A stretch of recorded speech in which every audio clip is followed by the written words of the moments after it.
यानी कि जब हम ये वीडियो कर रहे हैं तो 10 मार्च है, और इसी दिन महात्मा गांधी अहमदाबाद के ट्रायल कोर्ट में खड़े मशहूर अहमदाबाद ट्रायल में अपने ऊपर लगे राजद्रोह के मामले में अपना पक्ष रख रहे थे। 29 सितंबर 1921, 15 दिसंबर 1921 और 23 फरवरी 1922 को गांधी ने यंग इंडिया में 3 लेख लिखे थे।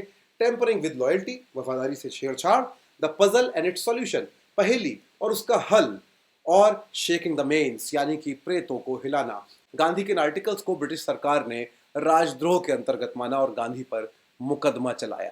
ठीक 1 महीने पहले ही असहयोग आंदोलन चौरी चौरा के बाद खत्म हो गया था और गांधी के अंदर न जाने क्या क्या चल रहा था। गांधी ने इसी तारीख को, आज की तारीख को, 10 मार्च 1922 को, यानी कि आज से ठीक 102 साल पहले अदालत में जो कहा, वो माफी मांगने वालों के लिए नई और झूठी कहानियां गढ़कर उनको वीर दिखाने के लिए गांधी को नीचे गिराने की कोशिशों के दौर में न केवल गांधी और उनके जैसों की वीरता और साहस का प्रमाण है, बल्कि हम सबके लिए भी संबल और साहस की प्रेरणा होना चाहिए।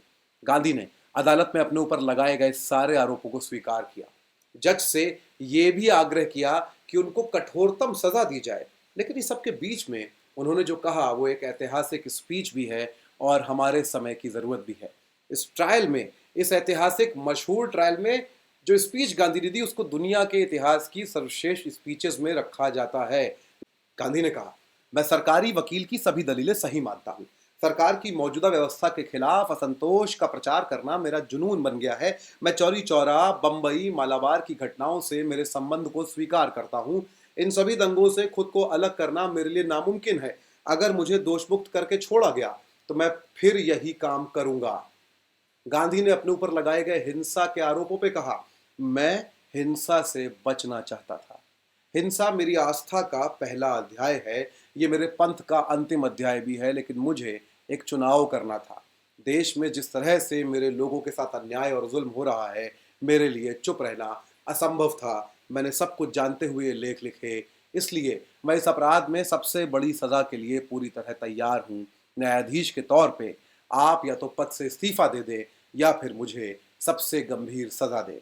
गांधी यहाँ रुकते नहीं है, वो जलियांवाला बाग का जिक्र करते हैं, रोलेट एक्ट का जिक्र करते हैं, सरकारी दमन और गिरफ्तारियों पर अदालत के सामने बात करते हैं, और फिर राजद्रोह, इसके कानून और परिभाषा की बात करते हैं। वो न केवल इस कानून पर सवाल करते हैं, हमारे समय के सबसे अहम विध्वंसक, हिंसक और अत्याचारी सवाल का जवाब 1922 में हमारे सामने रख देते हैं कि क्या सरकार के प्रति लगाव न रखना, सरकार के खिलाफ होना अपराध है। वो कहते हैं, Section 124A, under which I am happily charged, is perhaps the prince among the political sections of the Indian Penal Code designed to suppress the liberty of the citizen.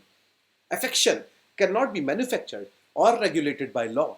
If one has no affection for a person or system, one should be free to give the fullest expression to his disaffection, so long as he does not contemplate, promote or incite to violence.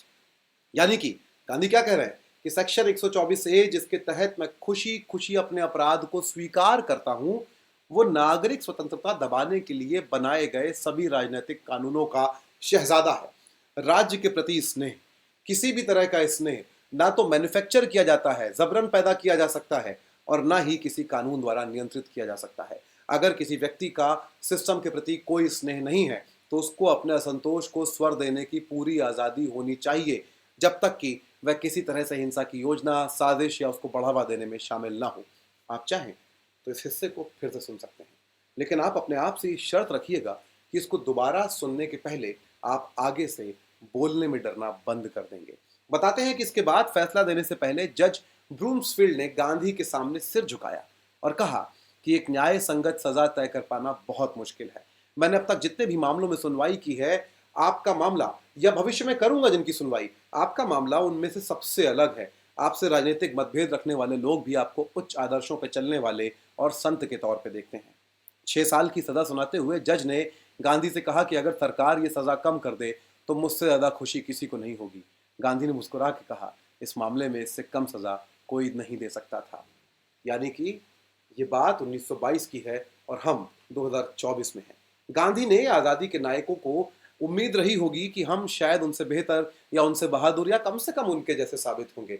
हो सकता है कि आपको लगता भी हो कि कोई प्रोपेगेंडा फिल्म बना रहा कुपड़ और कुभाष एक्टर गांधी से बेहतर या गांधी से बहादुर हो, पर आराम से बैठकर सोचिएगा और आईने के सामने खड़े होकर खुद से कहिएगा कि आप बहादुर हैं।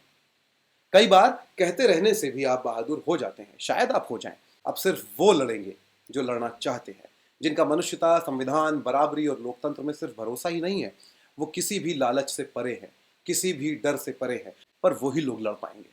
और इस 10 मार्च को लिख लीजिए, वो सब अहमदाबाद ट्रायल कोर्ट में खड़े मुस्कुराते गांधी होंगे, अपने को खुद वीर कहने वाले, माफी की चिट्ठी लिखने वाले नकली हीरो नहीं। आप चाहें तो ये वीडियो शेयर कर सकते हैं, पसंद आया हो तो लाइक कर सकते हैं, चैनल भी चाहें तो सब्सक्राइब कर सकते हैं, और चाहें तो देश और लोकतंत्र को बचाने की लड़ाई में शामिल हो सकते हैं, जिस भी तरीके से आपको सही लगे। बहुत बहुत शुक्रिया इस वीडियो को देखने के लिए।